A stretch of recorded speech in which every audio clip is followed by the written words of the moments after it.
Olá, eu sou o pastor Lucas Previdi e este é um podcast da Igreja Presbiteriana de Santo Amaro. Hoje nós vamos falar de um tema que parece distante a muitas pessoas, mas que na verdade devia fazer parte da vida de qualquer pessoa, a vida cotidiana, e esse tema é educação financeira. Mas antes eu gostaria de te convidar a conhecer um pouco mais da nossa igreja, a Igreja Presbiteriana de Santo Amaro, seja fazendo uma visita presencial para conhecer um pouco mais da família a Igreja Presbiteriana de Santo Amaro, ou acessando ao nosso site, seguindo-nos no Instagram, ou assinando o nosso canal no YouTube. Os endereços desses canais de comunicação estarão no nosso link na descrição desse vídeo. Então, se você nos acompanhar no YouTube, não esqueça de ativar o sininho para receber conteúdos novos e também compartilhar, dar o like nesse vídeo se você achar que ele foi útil para você. Então, que Deus abençoe a você que está nos assistindo. Sem delongas, vamos falar desse tema. E para falar sobre educação financeira, nós convidamos aqui o Silvano, nosso irmão e amigo. Silvano é membro da Igreja Presbiteriana Redenção de Brasília. Silvano trabalha há mais de 15 anos no mercado financeiro, atuando já como gestor de fundos, atualmente como consultor de um fundo de previdência, né, Silvano? Isso, exatamente. Ele ministra cursos também sobre finanças e consultoria sobre finanças pessoais. Então, estamos com alguém gabaritado que vai nos ajudar aqui a bater esse papo. Temos também o Raul, que é membro da Igreja Presbiteriana de Santo Amaro, também trabalha no mercado financeiro e vai nos ajudar nesse bate-papo. Vamos lá então? Vamos conversar a respeito de educação financeira. Silvano, por que educação financeira é importante? Bom, assim, educação financeira, de uma maneira geral, para a população, lidar com dinheiro é uma coisa inevitável, né? Então, qualquer pessoa lida com dinheiro em vários estágios da vida e durante toda a vida. Então, a gente aprender a lidar com aquilo que a gente recebe fruto de trabalho, de doação, é importante para que a gente faça boas escolhas. Mas nós cristãos, a gente precisa entender uma coisa. Durante toda a Escritura, durante toda a Bíblia, a gente vê muitos versículos que abordam o tema de forma direta ou ali permeando. A gente vê sobre posses, a gente vê ali sobre o cuidado, o amor ao dinheiro, a gente vê sobre a questão da ganância, da avareza, a gente vê, tem em torno de mais de 2.000 versículos que abordam esse tema, várias parábolas de Jesus ou são sobre o tema diretamente ou permeiam esse tema. Então é um assunto que importa. E importa a forma como a gente lida com o dinheiro. Primeiro entendendo que o dinheiro que a gente tem não é nem nosso, né? A gente precisa... O primeiro sinal aqui, o primeiro ponto fundamental em relação ao dinheiro na vida do cristão é que nós somos mordomos.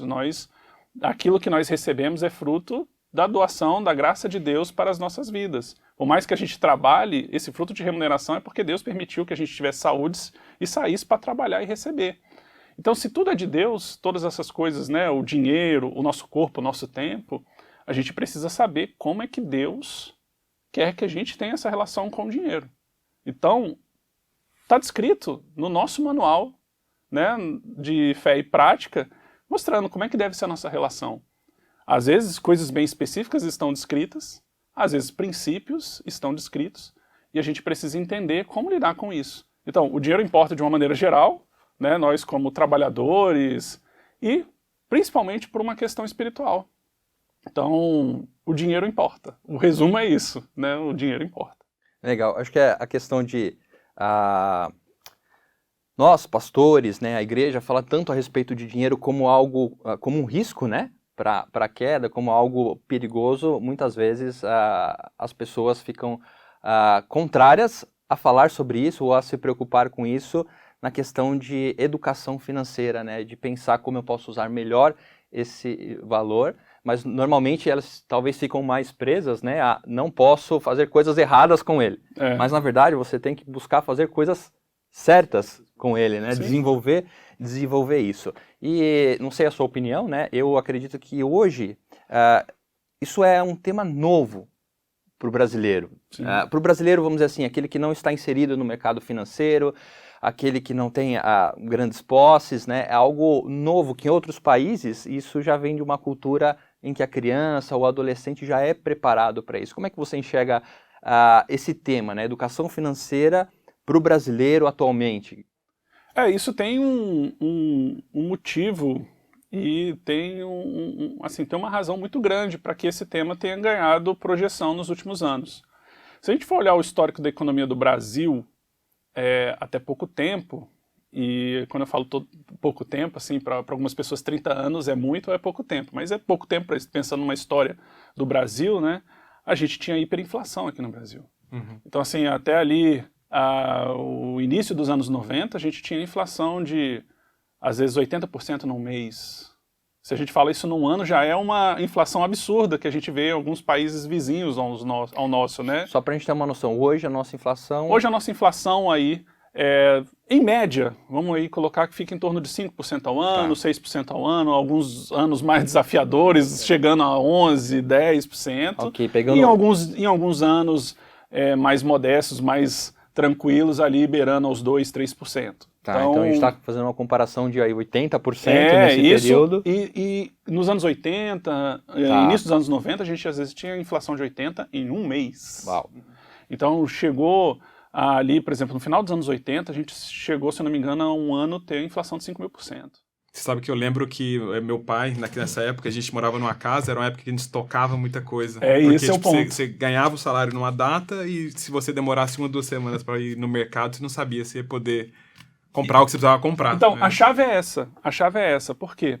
Quando você tem hiperinflação, você ganha o dinheiro e você tem que gastar o mais rápido possível para você comprar mais coisas.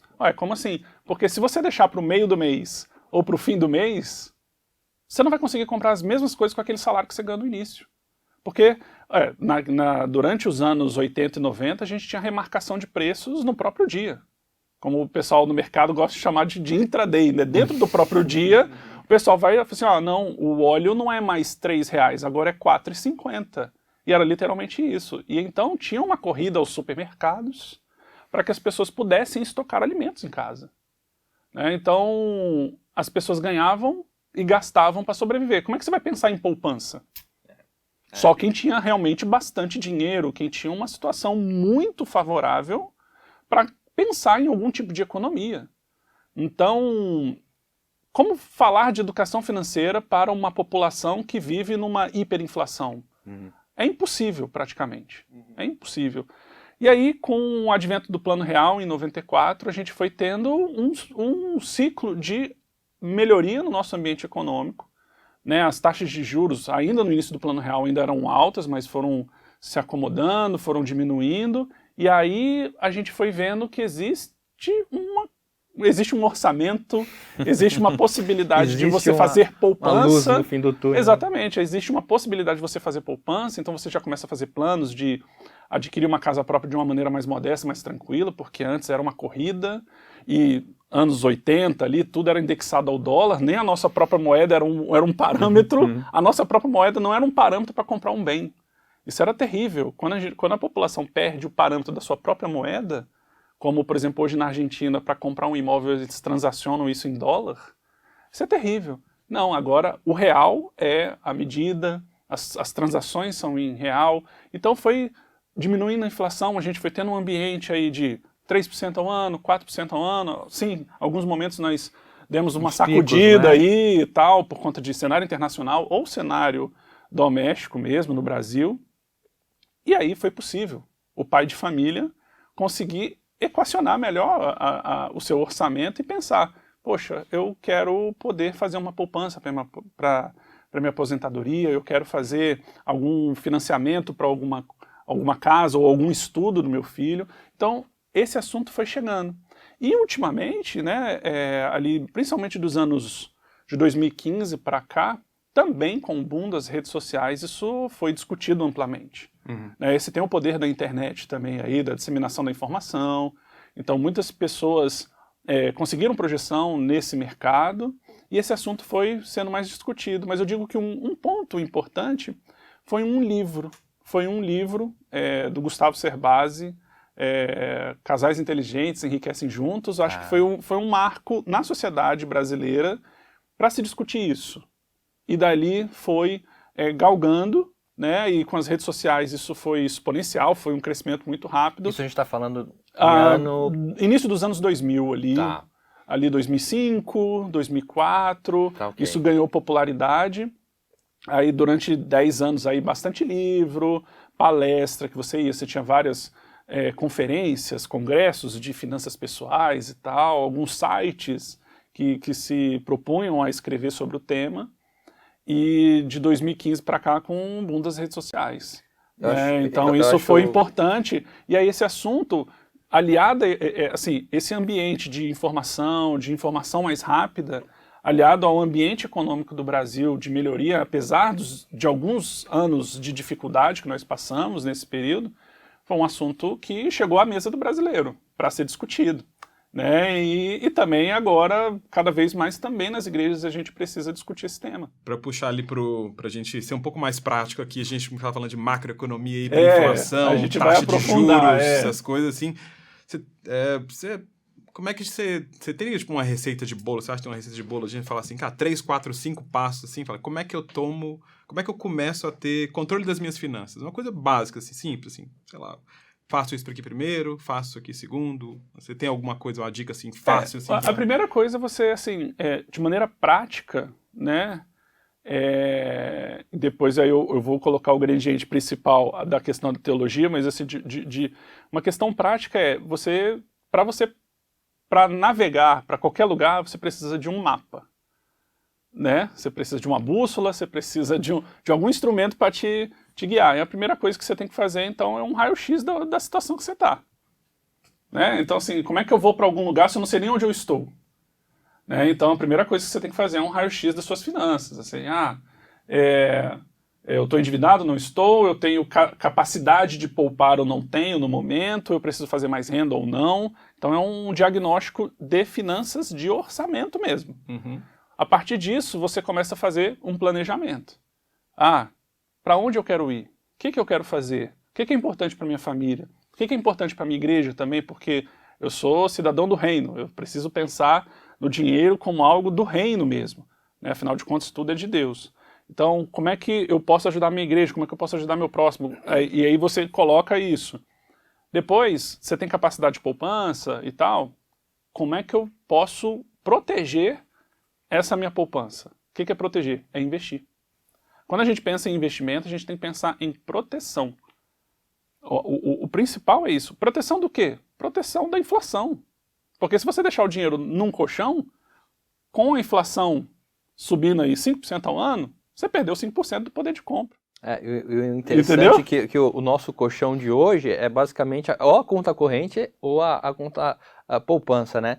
Eu sei que o pessoal que nos assiste, você tem um gap aí de idades, né? Tem os jovens que estão inseridos já nesse mundo, que pensam, poxa, por que meu pai não investiu? Eu acho que você respondeu muito bem, né? Porque ele estava mais preocupado em garantir que o dinheiro dele alimentasse você, né, ou seu filho, mas o jovem agora vai recebendo isso, e assim, eu acredito que ele recebe já em uma carga como se estivesse derrubando nele já todo o conteúdo, né? Como o Raul falou, né? De essa consideração de qual é a minha realidade, né? Para onde eu devo ir, o que eu devo fazer, como eu devo guardar o meu dinheiro, me proteger. Porque eu acredito também que quando você fala em investimento, hoje, né? Ele vem muito pelo lado do que você falou, o boom, né?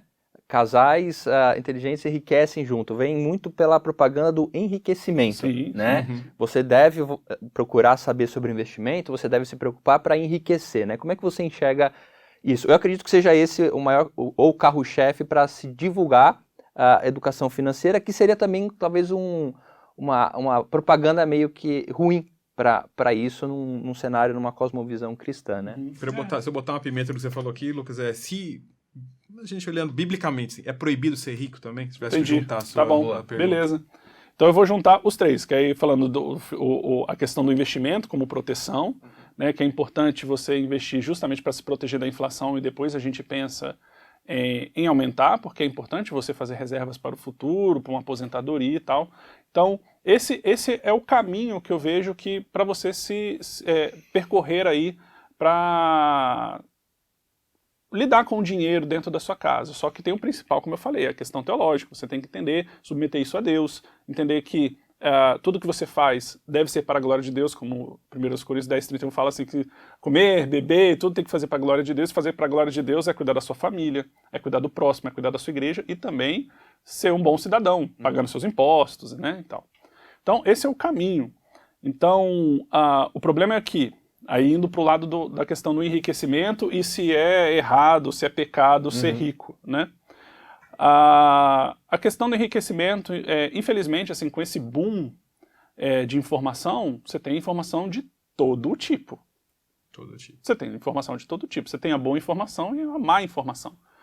Então, o problema é que cada vez mais, assim, hoje o Instagram é uma ferramenta importante para divulgação de muita coisa, mas também virou um lugar de mostrar algo que muitas vezes as pessoas nem são, mas elas mostram que são. Né? Então, aquele famoso videozinho que começa de propaganda, né? Olha aqui a minha conta. Exato. Então, assim, o problema em si não é o Instagram, é a pessoa, é o pecado. Né?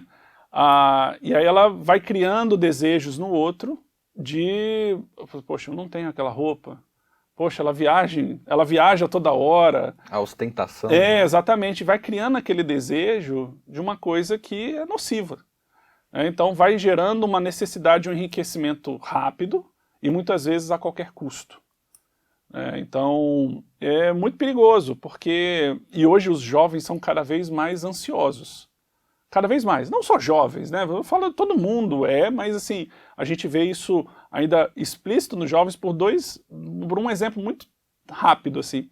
O Instagram, antigamente era o Facebook, né? Você tinha textos e fotos e tal, você parava, lia e tal, e depois veio o Instagram com a coisa assim de você olhar a foto e já passar. Olhar a foto e já passar. Aí agora vem o TikTok, que assim, é mais rápido ainda. Então tudo tem que ser acelerado, inclusive o enriquecimento. Hoje, as pessoas defendem que você tem que se aposentar financeiramente com 27 anos, com menos de 30 anos, e sai na capa da Forbes, lá fala assim, o cara se destacou com 30 anos, e aí vira um desejo assim, fora do normal, né? Então, esse é o perigo. E aí, pegando o que o Raul falou, é errado ser rico, ter posses? Não.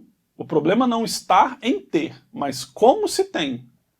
Entendeu? Porque assim, a gente tem pessoas piedosas na Bíblia que foram com uma situação financeira muito boa. Vamos falar de Salomão, vamos falar aí de Davi, próprio Abraão.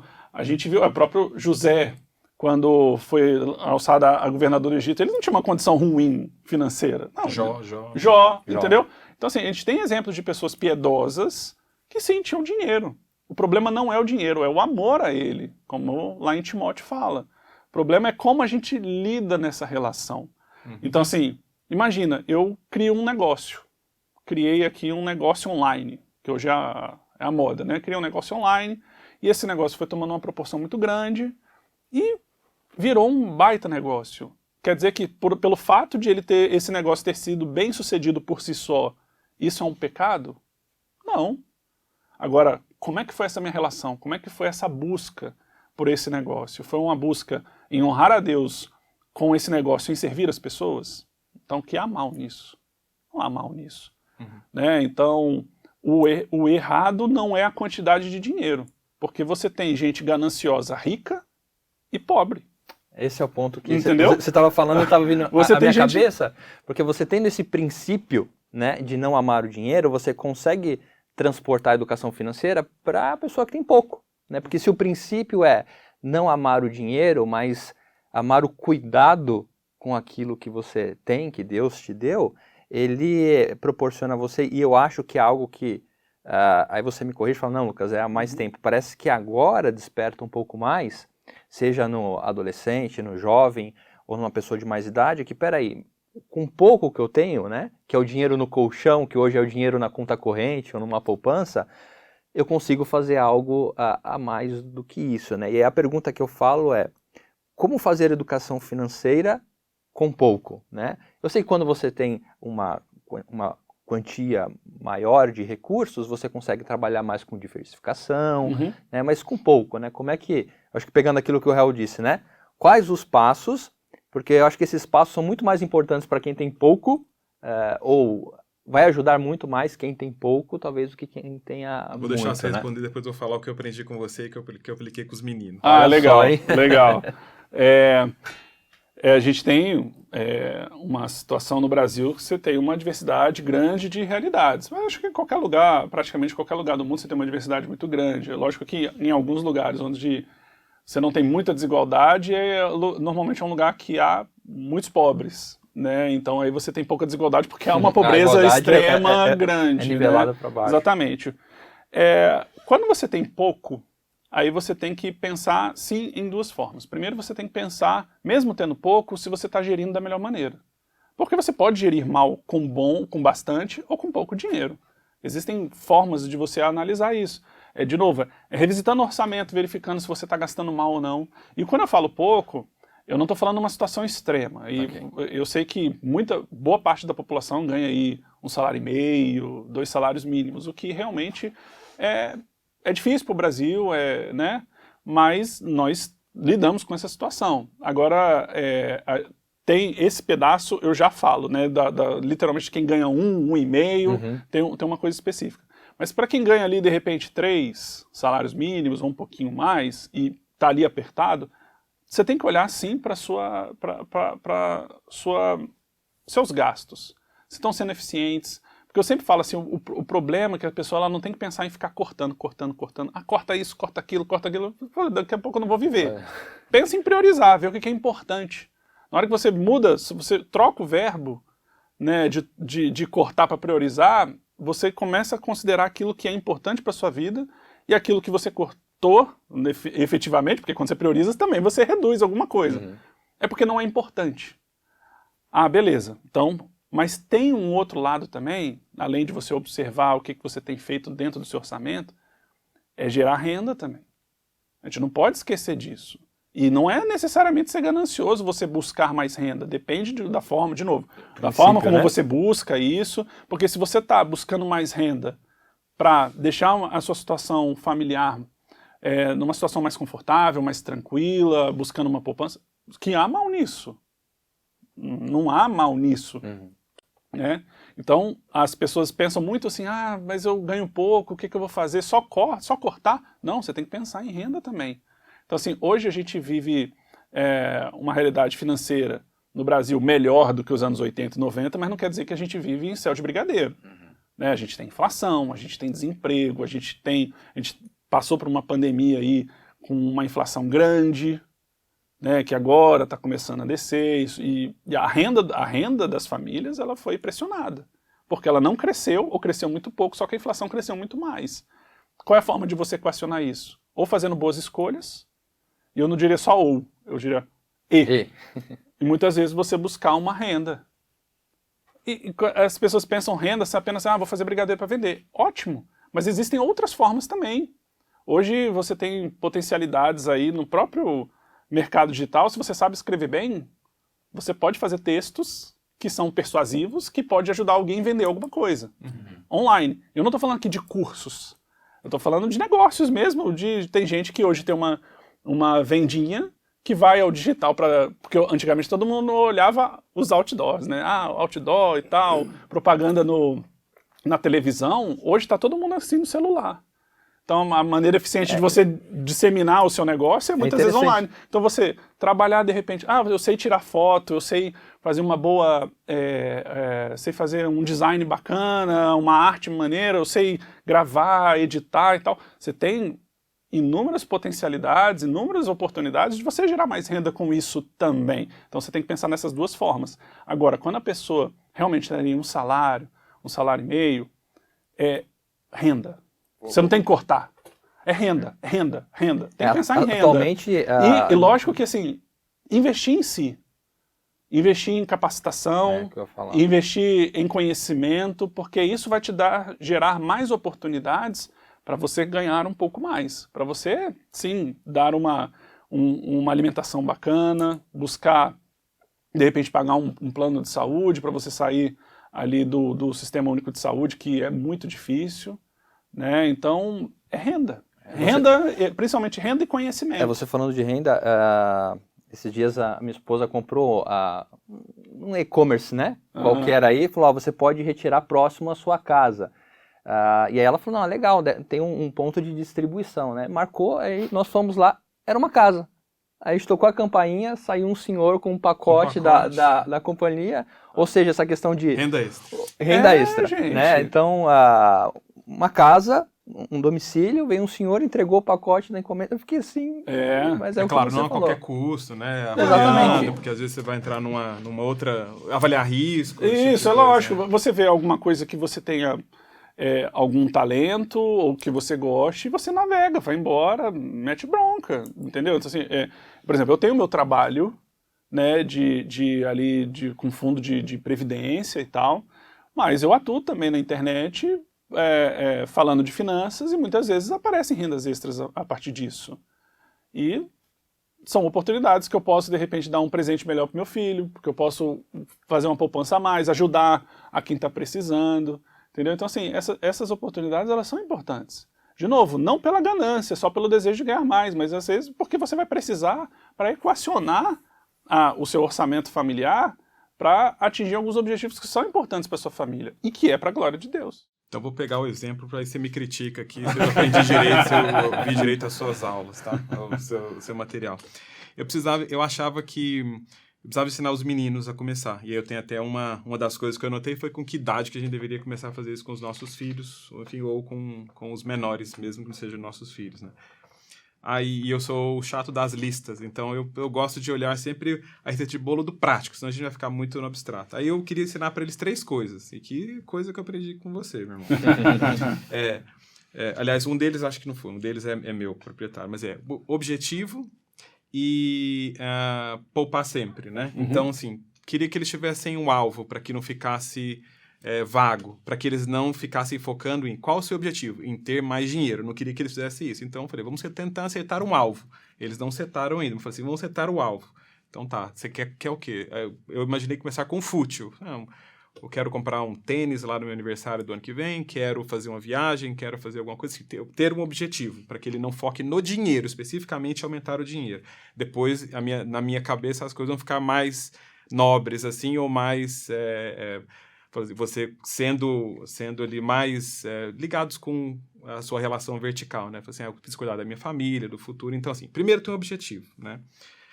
Segundo, eu queria que eles olhassem oportunidades que estão na frente dele, também queria ensinar oportunidades que estão na frente dele, que eles não possam perder. E que eles poupassem sempre. Então, para falar em números, a mesada deles é R$120, né? Eu aumentei para R$120, estava 100, aumentei para R$120, para que eles pudessem fazer isso.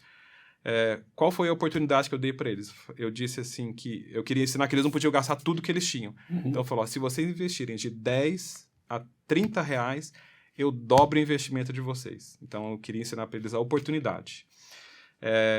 E a segunda coisa foi que eu peguei com eles esse valor pequeno, ou seja, no máximo vai dar R$60 por mês, né? 30 deles e 30 meu no máximo. E aí eu peguei uma planilha simples ali, peguei um software de planilha e mostrei para eles. Eu usei a taxa que nós temos hoje mais básica no país, que tá em torno de 13%, isso. Só para fazer um exercício com eles, né? Eu falei, para vocês verem como é que isso vai virando uma bolinha de neve. E aí eu fiz 2 anos com ele, né? Eu fiz um aporte inicial com eles, para falar R$500 para cada um, mais o dinheiro que eles vão colocar. Então, deu R$560 para cada um. E 60 todo mês. Sim. Né? E aí eles viram que no final de 2 anos, estava chegando em R$2.000 e tantos. Ou seja, tipo de R$60, eles quintuplicaram o dinheiro deles em 2 anos. Aí eles perguntaram, mas em 4 anos quando eu saí da faculdade? Em 6 anos. Aí falou assim, e se a minha avó me der R$500 no Natal? O que eu coloquei? Eu fui fazendo com eles na planilha e mostrei para eles a oportunidade aqui. Então, assim... ou seja, aqui lições tuas aqui, fiz certo, fiz errado, mostrei, assim, pouco dinheiro, a gente tá falando de R$60 por mês, mais um presentinho isolado ali no Natal de 500, que eu sei que numa das contas dessas de 500 e 500 do avó, não sei as contas, teve uma conta, ele chegou em quase 20 mil depois da faculdade, sabe? Lembrando que a gente começou com 500, R$60 por mês. Sim. Existem várias... Perfeito. E existem várias coisas que a gente pode tirar daí. Sobre essa questão por exemplo, mesada, eu acho um negócio, um instrumento, não é o único não é o único meio de você ensinar sobre educação financeira, mas é um meio prático que você ensina, né? Eu mesmo, eu sou entusiasta da mesada, porque eu acho que tem lições importantes aí, né? Eu acho que você mostra sobre a questão da poupança, sobre a questão de objetivos, sobre metas, que tem uma diferença entre objetivo e meta, tem coisas que você pode exercitar aí sobre graça, porque a mesada nada mais é do que um ato de graça do pai para com o filho, e a gente traz isso ainda também a teologia para isso. Então, a gente não, por exemplo, lá em casa, a gente não remunera por serviço básico. Lava a louça, toma 30... Não, toma 30 reais. Não, isso é serviço Custa, de né? amor à família. Isso é serviço básico de amor. Assim como a gente varre o chão, né, para que tenhamos uma casa limpa, você também vai varrer o chão para ter uma casa limpa e não para ganhar 30 reais. Então, a gente pensa na mesada como um ato de graça, então dá para a gente também fazer essa questão teológica. E é bom que a gente ensina sobre essa questão do poder da poupança também. Hoje na palestra, à noite, vou falar um pouco sobre isso, mas sobre essa questão de como você investir cedo é importante. Como investir cedo faz muita diferença. Porque assim, quando a gente poupa e investe, né, a gente consegue investir bem, a gente consegue com pouco esforço, se a gente faz isso durante um bom tempo, ter resultados realmente impressionantes. Então, por exemplo, uma pessoa que vai começar a fazer uma poupança ali para sua previdência, vamos supor que ela tem um alvo. Aqui são apenas exemplos aqui para facilitar. Vamos supor que ele tem um objetivo ali de ter uma renda de R$7.000 quando ele aposentar com 65 anos. Se ele começar, sei lá, para os 30, 35 anos, muitas vezes ele vai ter que colocar ali todo mês R$1.500. Mas se ele começasse 10 anos antes, ele vai precisar muitas vezes... não é linear a questão, não é só dividir e tal. Não, se começasse com 20 anos, você precisaria ali em torno de R$250. Olha a diferença de 10 anos que você deixou de poupar. O esforço no orçamento é muito menor se você começasse antes, só que como você começou tarde, o esforço dentro do seu orçamento é muito maior. Então, essa questão do longo prazo, que a gente fala, né, dos juros e tal, ele beneficia muito, principalmente a partir do 15º ano, 20º ano, e aí vai lá em cima. Aqui o objetivo não é mostrar que você tem que buscar o que o Warren Buffett tem, que é um dos maiores investidores de todos os tempos, mas para vocês terem uma noção, Warren Buffett, ele começou a investir com 11 anos, 11, 12 anos de idade. Entre 11 e 13, enfim. Ele começou a investir. Quando ele estava com 65 anos de idade, ele tinha 3 bilhões de dólares. Caramba, lógico, teve o mérito dele de estudar boas empresas, investir e tal. Em 65 anos, né, de 11, 13 anos até 65, ele atingiu os 3 bilhões de dólares. Só que dos 65 aos 90, ele conseguiu mais 97. Veja que de 11, 13 anos a 65, a gente está falando aí de torno de 50 anos. Só que aqui, num período de tempo que ele saiu de 3 bi para 100 bi, que foram 97 bilhões, é um período menor. Sim. Então, por que é isso? Isso é o longo prazo. Então, lógico, a disciplina de você investir e ter ali, e você vê o tempo fazendo o papel dele. Agora, lógico, o convite aqui não é que eu estou falando para você ter 3 bilhões, 100 bilhões, não, o ponto não é esse. Aqui a intenção é entender como é importante a gente fazer isso cedo, né, que a gente vai ter muito menos esforço para atingir um objetivo de uma aposentadoria e poder permitir que você possa fazer outras coisas ao longo desse tempo. Então, se você vai pressionar menos seu orçamento com uma poupança para a aposentadoria, por exemplo, você vai ter oportunidade, de repente, de viajar mais com sua família durante esse processo, né? Você permitir também, de repente, poder ajudar mais alguém que está precisando. Então, educação financeira ajuda a economizar de todos os pontos, entendeu? Inclusive no seu processo de investimento. Eu acho que essa questão da educação financeira, né, como você colocou, para nós que somos pais, né, mas para os jovens, né, quando você aplica ela de uma forma prática, ela já é um ensino, né, para os seus filhos, né? Então, olha, a gente vai viajar, a gente vai fazer isso, mas precisa guardar. Ah, pai, eu quero isso, ó. Se eu for comprar isso para você, vai afetar aquilo lá, né? Acho também que é um pouco da nossa bagagem cultural, né? Eu creio que nós, ou no máximo uma geração anterior, começou a acordar para isso. Eu sei que em outros países, por exemplo, você tem o estereótipo, né, da barraca de limonada, né? A criança fazendo a barraca de limonada. Mas eu acredito que a gente precisa, e já tem feito isso de uma outra forma aqui, mostrando para os nossos filhos com uma perspectiva de mordomia, né? Que é, estou cuidando desse dinheiro porque ele não é meu, ele me foi dado por Deus por meio do trabalho. Mostrar para a criança princípios, né? Eu acho que, como o Raul disse, objetivo, né? O meio de fazer isso, para tomar cuidado da criança não ter o amor simplesmente por guardar, pensando em ter, mas os princípios de graça. E de forma prática, assim, idades. Né? Hoje eu tenho uma filha de 6 anos, eu não dou mesada para ela, mas ela ganha um cofrinho toda vez que o avô dela chega, ela vai pegar as moedas do bolso do avô, né? Tem um porquinho e para ela aquele dinheiro dá para fazer tudo, né? Falar, papai, a gente vai para Espanha com esse valor, né? E aí um dia eu falei, filha, vamos na loja de brinquedo, pega o que você tem, né? Não sei se eu fui tão rude com ela, mas... Aí ela, papai, dá para comprar isso? Eu falei, não, filha, com o que você tem não dá para comprar. Dá para comprar, dá para comprar, dá para comprar. Saiu com uma bonequinha desse e tal.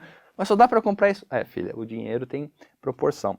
Mas idades, né, de forma prática, o que você aconselha, né?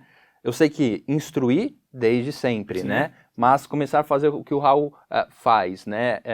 Dar dinheiro, dar responsabilidades, você sugere? Eu acho que assim, durante esse processo ali até os 6 anos de idade, ainda é um processo muito desse processo assim, de uma moedinha, de um cofrinho e tal, porque ela não vai ter uma maturidade para lidar com frustrações ainda direito.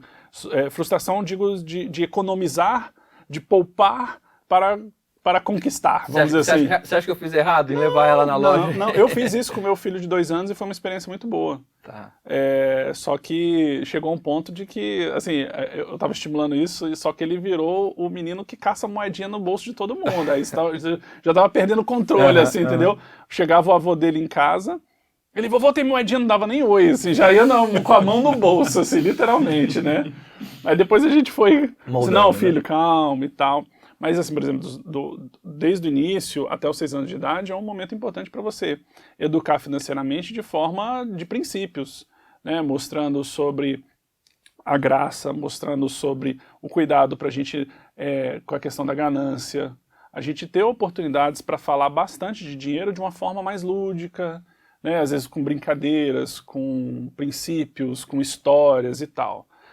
A partir dos 6 anos, acho que aí você já consegue trabalhar um pouco melhor essa questão do dinheiro. Por quê? Porque aí a criança já vai ter uma noção de temporalidade melhor.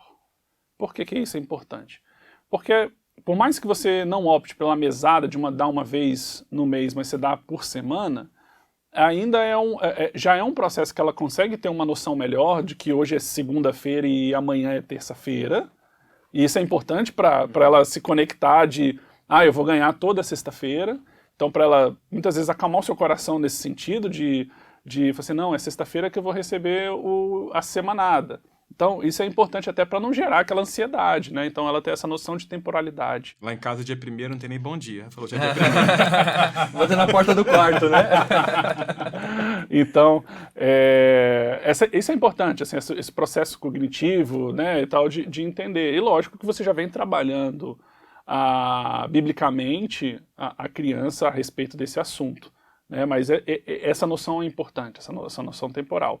E aí, a partir ali dos 9 anos, 10 anos, aí se você for adepto da mesada, dar uma mesada, já faz sentido, porque um mês, aí a 9, 10 anos já tem uma noção melhor do que são 30 dias, né, e tal, que se espera, porque está associado muitas vezes a um salário do pai e da mãe, enfim, né, porque pai e mãe recebem no Brasil, a gente recebe, a maioria da população brasileira, sei lá, o CLT recebe uma vez no mês, né, diferente dos Estados Unidos, que às vezes tem semana, tem quinzenal, enfim, aqui a gente recebe por mês, então eu recebo por mês, você recebe uma vez por mês, então já você consegue trabalhar melhor isso daí. A partir, sei lá, dos 12 anos, 13 anos, que já consegue dominar um pouco mais de matemática, eu acho que já é interessante você fazer alguns exercícios. Que tipo de exercício? Juros. Juros? Sim, juros. Se ele, por exemplo, juros no sentido positivo de, assim, vamos investir melhor, ele ter essa capacidade de entendimento de que se ele investindo bem, cresce mais rápido, e também de ele lidar com algumas frustrações é legal. Como? Pai, eu estava precisando comprar alguma coisa, ele não tem suficiente. Você pode fazer um exercício assim, ó, eu te empresto, mas tem juros. Então, se você recebe R$100 por mês, pelo fato de eu adiantar essa sua compra, você não vai receber R$100 no próximo mês, você vai receber 90, porque você antecipou uma compra. Então, isso é importante ele também já ter essa noção, né? Então, pode ser um momento de você trabalhar esse conceito de juros para o bem e para o mal, vamos dizer assim. Isso é uma coisa que eu estava reticente para fazer. Porque eu acho que é legal, talvez seja é um pouco da nossa cultura, né? Como disse, talvez isso para um pai de um outro país, os Estados Unidos, que isso é completamente normal. Eu vou ensinar meu filho desde pequeno a lidar com porque frustrações na área essa é a financeira, vida. né? Essa é a vida. Assim, ele vai lidar com isso, porque aí às vezes a gente não prepara a criança para o mundo real e ela, com essa questão da ganância, de ostentação e tal, tudo que ela vê, né? Principalmente hoje nas redes sociais, ela fica criando esse desejo, ela vai lá, antecipa um monte de compra, quando vê, está muito endividado. Hoje, o índice de endividamento de adolescentes, por exemplo, de 18, adolescentes e jovens de 18 a 24, é perto de 50%, gente. Endividamento? Endividamento. Um dos maiores endividamentos hoje em cartão de crédito são de adolescentes. Você saindo da adolescência. Por quê? Porque não soube lidar com isso. Entendeu? Então, assim, de repente, trabalhar o pré-adolescente, o adolescente nesse sentido, eu acho que é interessante, eu acho que é educativo. Entendeu? Assim, ó, eu te empresto, eu te adianto, mas eu vou te cobrar. A gente estava no teu anterior aqui, e você falou algumas coisinhas que eu acho que vale fazer uma consideração e um alerta aqui, né? A gente olhar também como a gente, como pais, às vezes ouvir você, né, ou ouvir o que eu falei aqui dos meninos aqui, parece que eu nasci sabendo esse tipo de coisa, né? Então exercita um pouco também de humildade, soberba, falar assim, eu não vou pedir opinião, não vou pedir ajuda. Eu falo, cara, de fato isso aqui, eu sendo super honesto, assim, foram coisas que aonde eu estou inserido, no mercado que estou inserido, são óbvios, mas eu ouvi de um irmão, falou assim, pois é verdade, buscar essa ajuda, buscar ajuda dentro do corpo de Cristo é importante. Você descer um pouquinho do seu soberbo e falar, eu preciso de ajuda. Mesmo eu sabendo tudo, mesmo eu tendo posse, é bom precisar de ajuda. Outra coisa que você falou também é, a gente também aqui está dando visões nossas, né? Mas se você falou, acho um pedaço, você tem uma esposa, então isso é uma coisa assim, se você é adepto à mesada, isso é uma coisa que é discutida em casa, né? Também, às vezes, com a sua esposa, né? Decidido entre vocês, para que não fale assim, lá em casa não dá, a gente não entende assim, e beleza. Você pode ensinar sem necessariamente ter o dinheiro se você não for adepto da mesada, não tem problema. A mesada não é um único caminho. Mas educar é o caminho. Eu acho que o ponto que a gente flerta, ou raspa toda hora nele, assim, parece que a visão cristã, ou muitos crentes, né, cristãos, tem a preocupação de ensinar os filhos em todas as áreas, que ele esteja pronto para responder questões de fé. Esquecem que finanças faz parte da vida, Deus criou o sustento e Ele quer que a gente administre de uma forma correta, né? Não deixa que o dinheiro o pai trata, né? Deixa que... E aí o jovem, quando tem a sua renda própria, né? Eu nunca me esqueço, meu primeiro emprego, eu tinha alguns amigos, eu não tinha tanto porque tinha que ajudar em casa, mas alguns, assim, era o tênis que estava... na época, né? E aí vai criando o endividamento. Sim, hoje é o smartphone. Hoje é o smartphone ou a ostentação, né? A ostentação sempre existiu, né? Mas eu acho que essa questão de não se preocupar de finanças também é algo que deve ser conversado, deve ser ensinado e deve ser vivenciado, seja pela mesada ou por qualquer outro modelo. E aí eu te pergunto, a criança, o adolescente, ou para aqueles que estão nos ouvindo, que já tem a renda, né? O rapaz que entrou, começou a trabalhar, sobrou um dinheiro. Como começar, né? Silvano, estou recebendo meu salário, sobra alguma coisinha. como começar a pôr em prática isso? Né? Vou emendar numa que é tão aumentada pra você já fazer duas de uma vez. Beleza. Então, falou assim, e cartão de crédito? É do maligno? Não, beleza. Não é de Deus. Não é de Deus isso? Bom, a primeira coisa, comecei do mercado de trabalho, agora eu tenho uma renda e tal, como é que eu faço? E sobrou. Primeira coisa que eu faço, assim, antes de você fazer qualquer coisa com que você sobrou, reveja o seu planejamento, porque o ideal não é você investir o que sobrou. Ótimo. A primeira coisa é você não investir o que sobrar. É você reorganizar o seu orçamento de forma a priorizar, sim, a sua relação com a igreja local, né? Que aí eu estou falando aqui de contribuição, dízimo, oferta, não sei o quê. Mas antes de você definir o que você vai gastar com o seu estilo de vida, defina o quanto você vai poupar. Para depois você definir o que você vai gastar. É uma oportunidade incrível, principalmente para quem tem uma condição favorável de, por exemplo, trabalhar e estar na casa dos pais. Então é um ótimo exercício para você fazer isso. Lógico que tem situações. Muitas vezes a pessoa vai ter que trabalhar para complementar a renda de casa e tal, não sei o que, ok. Né? Mas eu falo assim, para quem está começando, o ideal é pensar dessa forma. Eu não consigo hoje. Beleza, você não consegue hoje, mas trabalhe para que, assim que você tiver um aumento de renda, reorganize para que isso seja possível. Então, a primeira coisa que eu orientaria é isso, tenta não investir no que sobrar, porque nunca vai ser o melhor. Nunca vai ser a melhor parte. Normalmente o que sobra é literalmente assim, eu me satisfiz e agora o que sobrar vai ser uma coisa aí para o meu futuro. Só que para o seu futuro, se você não cuidar bem, você vai ter um futuro muito mais desafiador. Então, a primeira coisa é reorganize seu orçamento para que você pense no investimento como uma despesa. Ótimo. Tava na minha cabeça esse Entendeu? termo, né? Investimento é como se fosse uma despesa. É uma despesa. Sobrou? Beleza. Você já cumpriu as outras obrigações Investe e tal. mais, né? Você pode investir mais ou vai lá, compra um livro, sai, vê um filme, né? E dinheiro também é para essas coisas, né? Então, a primeira coisa seria se organizar esse orçamento nesse ponto. O segundo passo é se informe. Informação é importante, conhecimento é importante, não menospreze isso, porque investir bem faz diferença. E você investir, como eu falei, cedo é importante, mas da maneira correta também é importante.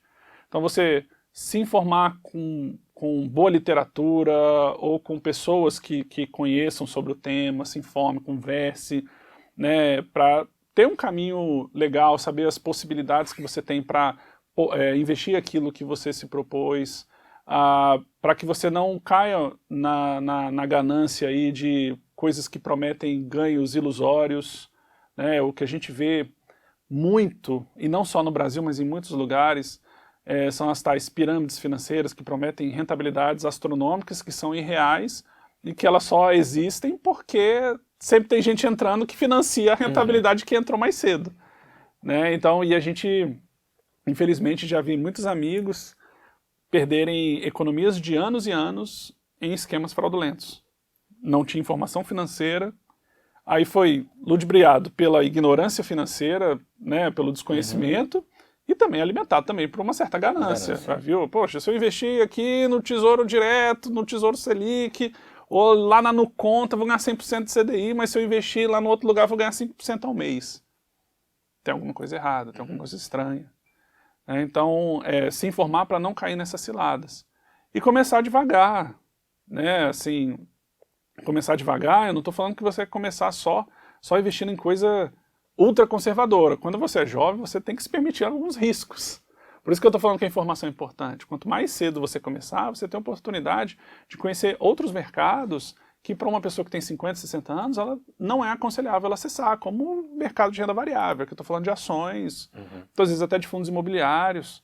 Então, se a pessoa começa cedo, se informa bem, ela tem uma oportunidade incrível de ter uma vida muito mais tranquila financeiramente e tal. Eu acho que até para aprender com os erros, né? Porque, Exato! Por exemplo, meu primeiro emprego era a época que tinha...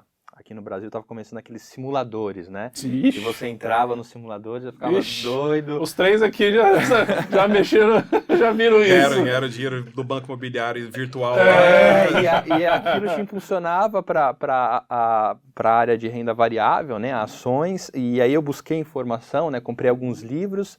E é interessante porque os livros eles dão, né? Olha, quando está subindo, quando você está ganhando muito, preste atenção no time, né?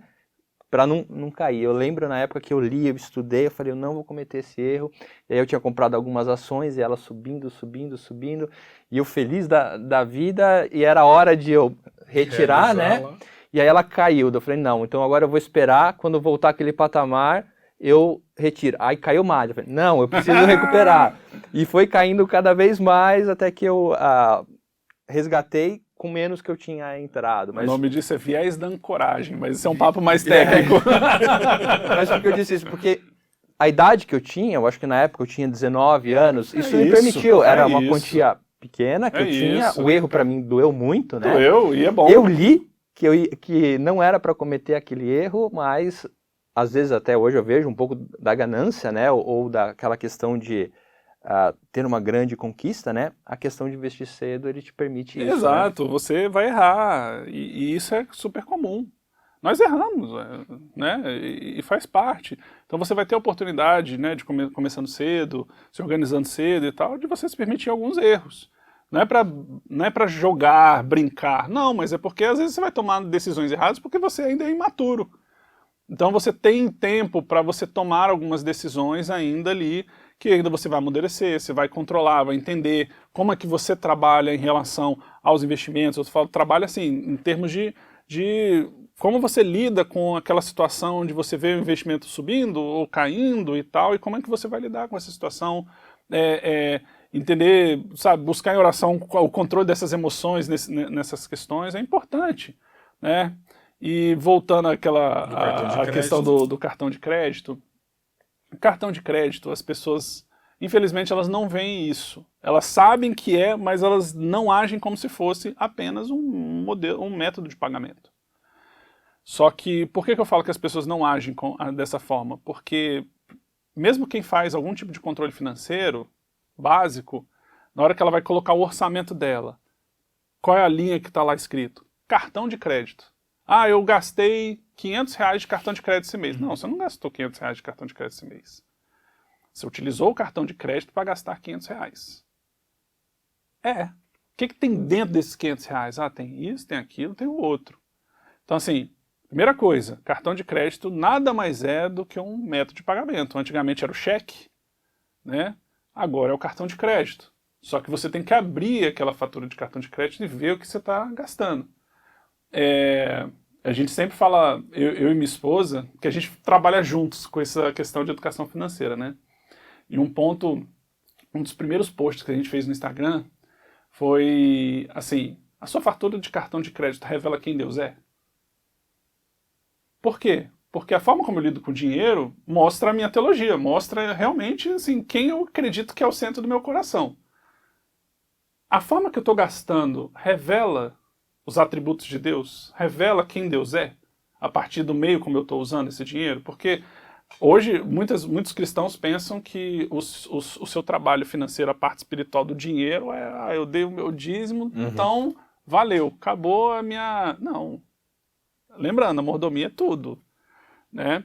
Então, a forma que a gente lida com cartão de crédito, a gente entende que é isso, tem que olhar isso despesa por despesa para saber se isso está ajudando a minha família, se é apenas uma forma de postergar as despesas para pagar no mês seguinte, e beleza, né? Ou se está virando um local de idolatria, de buscar alimento de algo que eu nunca vou conseguir me saciar.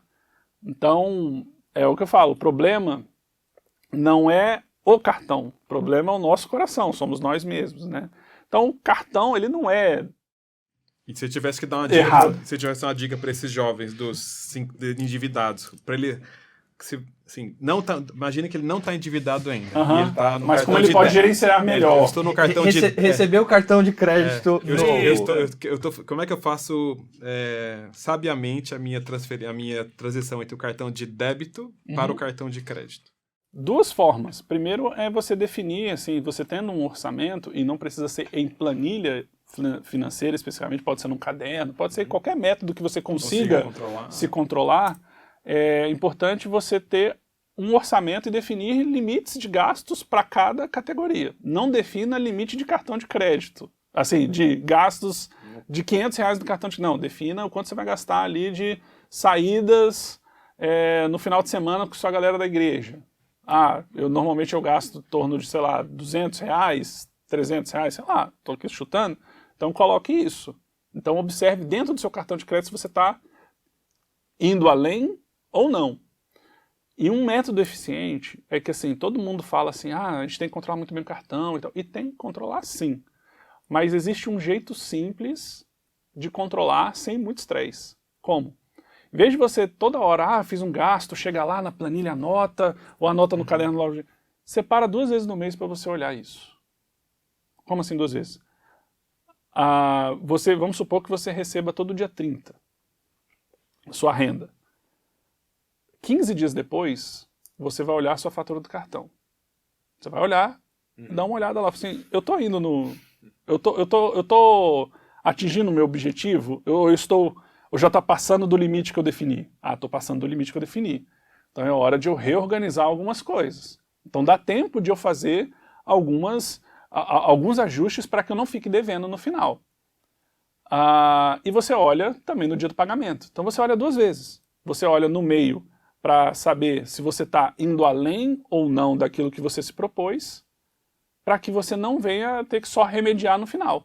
Porque se você só olha uma vez, vai gastando, o que é mais comum, a pessoa se assusta com o tamanho da fatura. Mas ela também não controlou.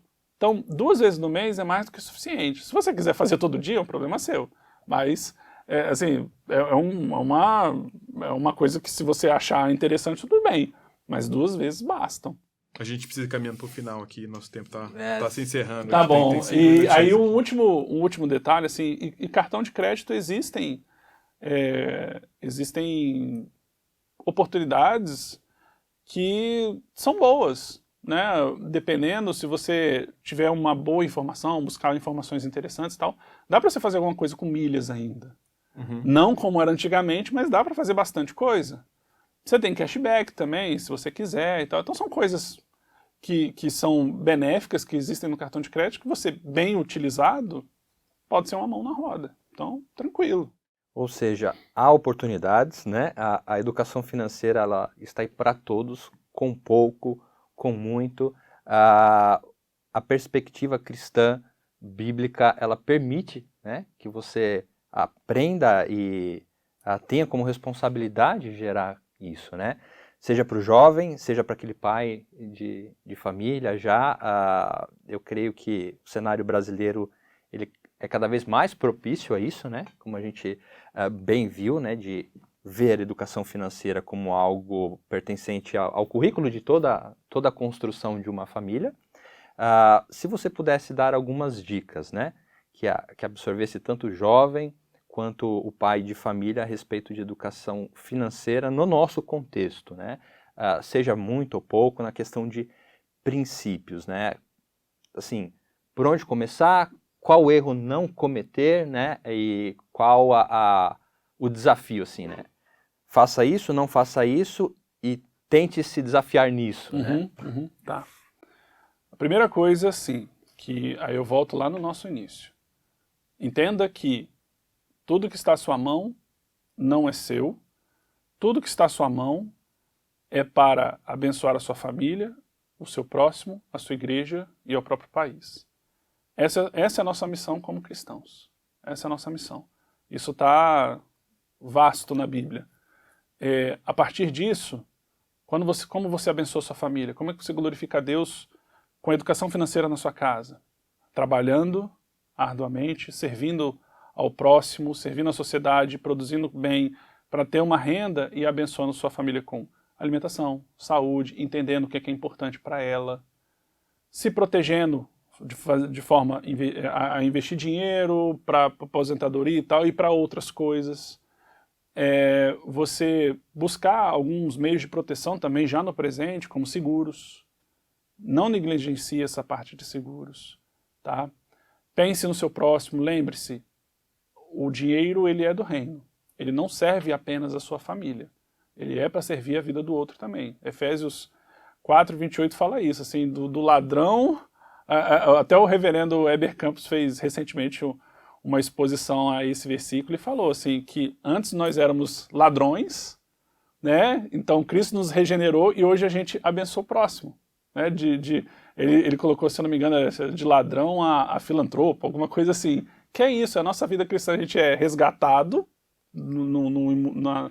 do pecado, e a gente é chamado não só para abençoar os nossos, da própria casa, mas também a quem nos rodeia, né?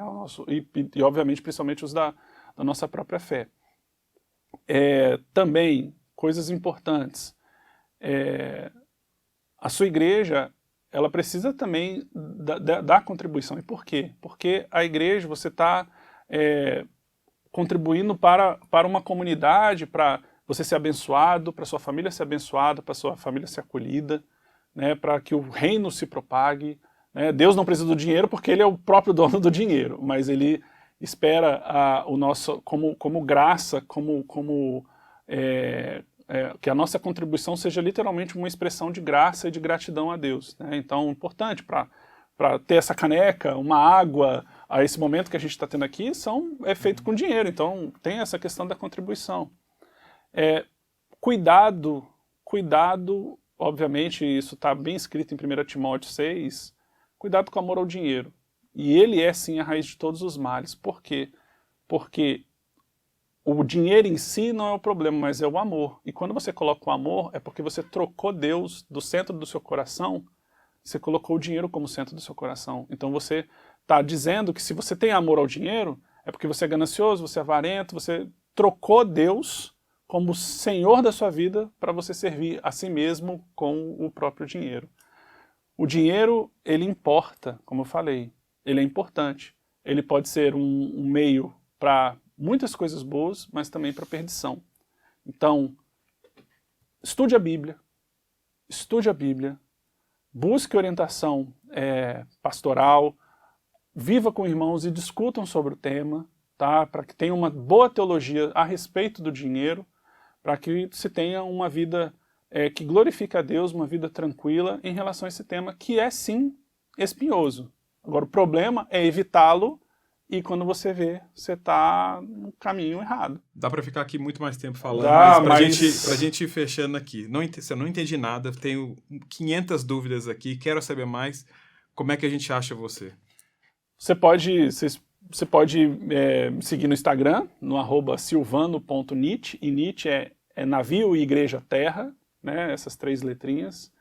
Lá eu falo sobre finanças, né, com essa cosmovisão bíblica, e eu sempre falo que é uma caminhada, né? Ali eu não estou como uma autoridade, como o marketing digital fala assim, eu sou autoridade no assunto. Não, eu sou uma pessoa que tem estudado bastante sobre o tema, mas ali é um espaço para nós caminharmos juntos nessa vida, lidando com essas questões, porque todo mundo tem uma questão com dinheiro. Alguns não sabem lidar com o volume de dinheiro que tem, alguns estão lidando com a falta de dinheiro, mas todos temos questões. Então é uma caminhada que a gente vai fazer juntos aí de forma virtual e muitas vezes presencial, como a gente está tendo essa oportunidade aqui. Exatamente, é muito bom. Agradeço, Silvano, pela parceria, por caminhar. Aqueles que nos assistem também, né, entenderem a importância da educação financeira, principalmente pela perspectiva cristã. Obrigado, Raul, pela contribuição e esperamos que isso seja útil àqueles que estão nos assistindo. Então, esse aqui foi mais um podcast da Igreja Presbiteriana de Santo Amaro e espero você até o próximo encontro. Muito obrigado.